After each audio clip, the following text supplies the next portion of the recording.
Guys, किसी का number बिना सेव किए हुए आप उससे व्हाट्सएप पर कैसे चैट कर सकते हैं, आइए जानते हैं।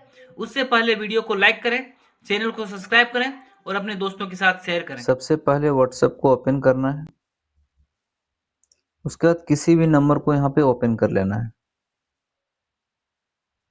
उसके बाद यहाँ जिस नंबर पे आप व्हाट्सएप भेजना चाहते हैं, जो नंबर आपके मोबाइल में सेव नहीं है, तो उस नंबर को यहाँ पे डायल कर लें या फिर कॉपी कर लें आपके पास है तो। मैंने कॉपी कर लिया और यहाँ सेंड कर दें। सेंड करने के बाद इस नंबर पे आपको क्लिक करना है, तो उसका व्हाट्सएप सीधा यहाँ से खुल जा रहा है। आप यहाँ से डायरेक्ट उस व्यक्ति से चैट कर सकते हैं। तो इस तरह से आप बिना उसका नंबर को सेव किए हुए यहाँ से चैट कर सकते हैं या फिर कुछ भेज सकते हैं। Thank you.